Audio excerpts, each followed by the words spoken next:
Hey hi guys and welcome back to Python tutorial. Last video में हमने देखा कि deep copy and shallow copies में क्या डिफरेंसेस होते हैं एंड इनका इंटरनल वर्किंग कैसे होता है। आज के इस वीडियो में हम बात करेंगे मेमोरी मैनेजमेंट इन पाइथन के बारे में। ये टॉपिक इंपॉर्टेंट है क्योंकि इफिशिएंट कोड लिखने के लिए मेमोरी को इफिशिएंटली मैनेज करना इंपॉर्टेंट होता है एंड हमें as a Python programmer memory कैसे मैनेज की जाती है इंटरनली पाइथन में, इसके बारे में नॉलेज होना चाहिए। तो चलिए इस टॉपिक को स्टार्ट करते हैं।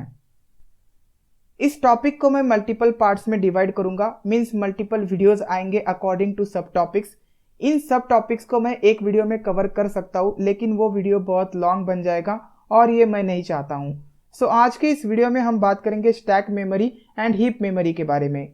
देन नेक्स्ट पार्ट में हम बात करेंगे reference counting and garbage collector के बारे में। देन हम बात करेंगे मेमोरी स्ट्रक्चर कैसे होता है पाइथन का, एरेना क्या है, पूल क्या है, ब्लॉक क्या है, इनकी साइजेस क्या होती है।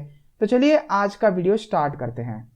मेमोरी मैनेजमेंट में दो कंसेप्ट्स आती है। First one is memory allocation and second one is memory D allocation.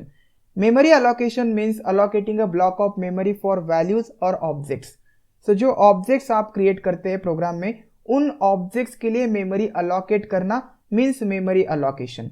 And memory D allocation means अगर आपका कोई ऑब्जेक्ट है जो अभी यूज में नहीं है, तो उसको मेमोरी में रख के क्या फायदा, उसे डी अलोकेट करना, उसे मेमोरी से डिलीट करना। अगर आप अदर प्रोग्रामिंग लैंग्वेजेस की बात करते हैं तो वहां पे प्रोग्रामर्स को खुद से मेमोरी को मैनेज करना पड़ता है, मींस कोड लिखना पड़ता है। आपने सी लैंग्वेज में देखा होगा कि रियलॉक, कैलॉक, मैलॉक, फ्री ऐसे फंक्शंस होते हैं। इन फंक्शंस का यूज करना पड़ता है प्रोग्रामर्स को to allocate and deallocate memory dynamically. लेकिन पाइथन में memory management is complete and totally automatic.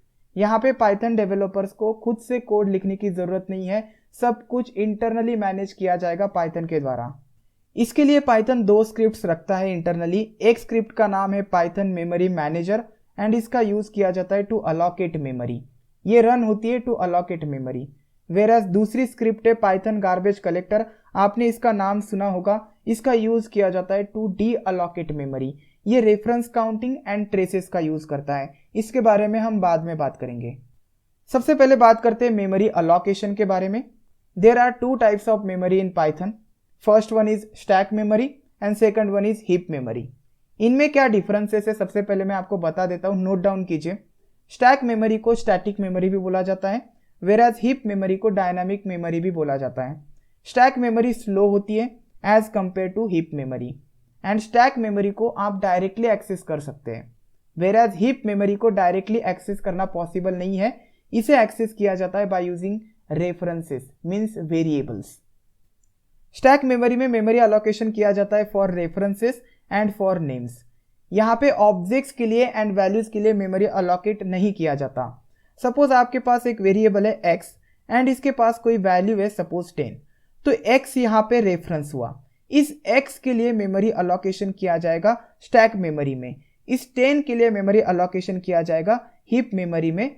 So heap memory में मेमोरी अलोकेशन होता है फॉर ऑल वैल्यूज और ऑब्जेक्ट्स। सो चलिए एक एग्जांपल के थ्रू समझते हैं। मेरे पास एक सिंपल पाइथन प्रोग्राम है एंड सबसे पहले मेमोरी होगी stack memory and second type की मेमोरी है heap memory. Stack memory allocate की जाती है eight compile time, means compiler इसे अलोकेट करता है। वेराज हीप मेमोरी इंटरप्रेटर के द्वारा अलोकेट की जाती है, इसे इंटरप्रेटर मैनेज करता है। सो ये एक और डिफरेंस हो गया। सो जब ये पाइथन प्रोग्राम आप रन करोगे तो इंटरनली वर्किंग होगा कि इसे सबसे पहले कंपाइलर के पास दिया जाएगा। कंपाइलर बाइट कोड में कन्वर्ट करके इंटरप्रेटर के पास देगा। सो एक .pyc इंटरमीडिएट फाइल बनेगी। देन इंटरप्रेटर उसे लाइन बाय लाइन पार्स करेगा। सो ये पूरा वर्किंग हमने एक सेपरेट वीडियो में देखा है, आई बटन में लिंक दे रहा हूं। सो जब ये प्रोग्राम एग्जीक्यूट होगा तो स्टैक मेमोरी सबसे पहले अलोकेट होगी eight compile time and compiler इसे अलोकेट करेगा। वेराज हीप मेमोरी को इंटरप्रेटर अलोकेट करेगा, इंटरप्रेटर मैनेज करेगा एंड हीप मेमोरी अलोकेट होती है एट एग्जीक्यूशन टाइम। सबसे पहले num1 रेफरेंस के लिए मेमोरी अलोकेट होगी, इसके लिए कोई वैल्यू नहीं है अभी। देन num2 के लिए होगी। सो जितने रेफरेंसेस हैं इस पाइथन प्रोग्राम में, उनके लिए मेमोरी अलोकेट किए जाएगी इन स्टैक मेमोरी। देन एक फंक्शन है ऐड एंड इसके अंदर ये 3 रेफरेंसेस हैं x, y and result. Then एक और रिजल्ट रेफरेंस है which is nothing but a global variable here. जिसमें इस ऐड फंक्शन का रिजल्ट आ रहा है। सो ये होगा कंपाइल टाइम पे। देन रन टाइम पे एक मेमोरी अलॉकेट होगी 100 के लिए। सबसे पहला वैल्यू 100 है तो इसके लिए मेमोरी अलॉकेट होगी एंड num1 इसका टैग बनेगा according to the program. Then 200 के लिए मेमोरी अलॉकेट होगी, num2 इसका टैग बनेगा। So num1 and num2 are pointing to 100 and 200 and 100 and 200 के लिए मेमोरी अलॉकेट हुआ है इन हीप मेमोरी एंड ये डायनामिकली अलॉकेट हुआ है एट रन टाइम। देन ये फंक्शन कॉल है, इसमें x की वैल्यू हो जाएगी which is nothing but a num1। So num1 में 100 वैल्यू है, ये पास हो जाएगी यहाँ पे। सो ये x सेम वैल्यू को पॉइंट करेगा। हमें पता है कि 100 के लिए पहले से मेमोरी अलॉकेटेड है, सो फिर से अलॉकेट नहीं होगी। देन इस y को भी पॉइंट किया जाएगा टू 200। देन इनका एडिशन किया जाएगा एंड हमें एक नया ऑब्जेक्ट मिलेगा, एक नया वैल्यू मिलेगा विच इज़ नथिंग बट अ 300। 300 के लिए मेमोरी अलॉकेट होगी। 300 का जो टैग है वो है रिजल्ट। सो रिजल्ट को इसे टैग कर दिया जाएगा। देन इस रिजल्ट को रिटर्न किया जाएगा इन ग्लोबल स्कोप। सो 300 को फिर ये ग्लोबल वेरिएबल रिजल्ट जो है वो टैग करने लगेगा। सो इस फंक्शन कॉल के लिए जो मेमोरी अलॉकेट हुई थी इस मेमोरी को देन फ्री कर दिया जाएगा बाय गार्बेज कलेक्टर।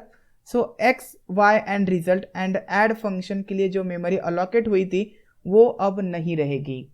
तो कुछ इस तरीके से वर्किंग होता है। दो सेपरेट मेमोरीज अलॉकेट होती है, एक होता है कंपाइल टाइम पे एंड एक होता है रन टाइम पे।